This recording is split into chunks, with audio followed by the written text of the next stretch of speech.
బీజేపీతో వైసీపీ బంధం వికసిస్తోందా అంటే రాజకీయ పరిణామాలను జాగ్రత్తగా గమనించాల్సిందే. కోరి మరి వైసీపీ బీజేపీకి మద్దతుగా నిలుస్తామని అంటే బీజేపీ ఎందుకునో చెబుతుంది అన్నది లాజిక్కి అందని ప్రశ్న. ఇక బీజేపీకి కేంద్రంలో రాజకీయ సంకటాలు చాలానే ఉన్నాయి. అలాగే ఏపీలో ఏమీ కాకుండా పోయిన వైసీపీకి ఒక ఆసరా కావాల్సి ఉంది. మరి పరస్పరమైన ఆధారాలు కలిస్తే అందులో విశేషం ఏముంటుంది అనుకోవచ్చు.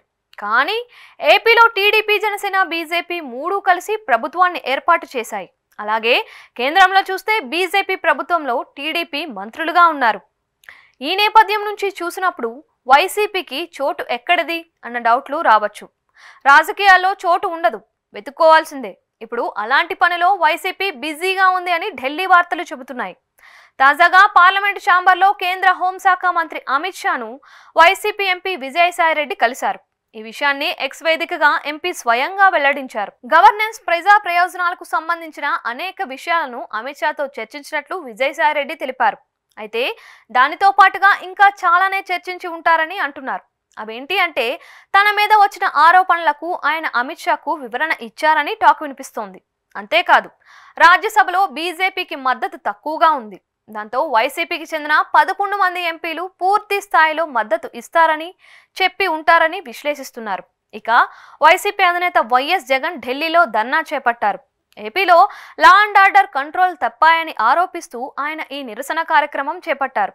ఈ సందర్భంగా కేంద్ర మంత్రి అమిత్ షాను ప్రధాని మోడీ కలుస్తామని ఇప్పటికే జగన్ ప్రకటించారు. దాంతో జగన్ వచ్చి కలుస్తారు అన్న సందేశాన్ని అమిత్ షాకు విజయసాయిరెడ్డి వినిపించి ఉంటారు అని పార్టీ వర్గాలు అంటున్నాయి.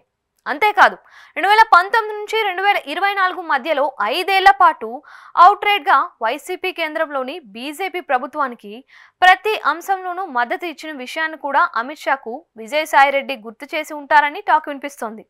ఇక విజయసాయిరెడ్డి చెప్పిన ప్రతి విషయాన్ని విన్న అమిత్ షా అంతా మాకు తెలుసు అని అంటున్నట్లుగా కూడా ఢిల్లీ వర్గాల బోగట్ట. ఇక విజయసాయిరెడ్డి అపాయింట్మెంట్ ఇవ్వడం అంటే బీజేపీ భవిష్యత్ రాజకీయాలను సైతం దృష్టిలో పెట్టుకొని ఇలా చేస్తోంది అని అంటున్నారు. ఒకరికొకరు దన్నుగా చేస్తూ ఏపీ రాజకీయాన్ని బ్యాలెన్స్ చేసేలా బీజేపీ 2014 నుంచి ఆడుతున్న ఆటనే మళ్ళీ రిపీట్ చేయబోతోందా అన్న చర్చ కూడా వస్తోంది. అదే టైంలో బీజేపీకి 5 ఏళ్ల పదవీ కాలం కేంద్రంలో చాలా ముఖ్యం. దాంతో సింగిల్ ఎంపీ ఉన్నా కూడా ఆ పార్టీకి కావాల్సిందే.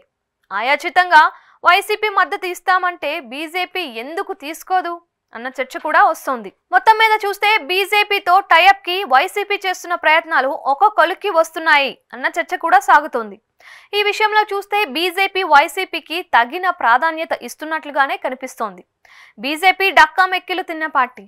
ఎవరు ఆధిపత్యం ప్రదర్శించకుండా, ఎవరు ఏపీలో ఏకపక్షంగా మారకుండా చూసుకుంటూ అన్ని వైపుల నుంచి మద్దతు తనకే ఉండేలా చూసుకోవడంలో సక్సెస్ అవుతోంది అని అంటున్నారు. దాంతో బీజేపీ వైసీపీని వ్యూహాత్మకంగానే దగ్గరకు తీయవచ్చు అన్నమాట కూడా వినిపిస్తుంది. ఏది ఏమైనా బీజేపీతో మేము ఉన్నామని చెప్పుకుంటే ఏపీలో వైసీపీకి కాస్త ఊపిరి పీల్చుకునే వీలు ఉంటుంది. దాంతోనే బీజేపీ అగ్రనేత కేంద్ర మంత్రి అమిత్ షాతో విజయసాయిరెడ్డి భేటీ అయ్యారు అని అంటున్నారు.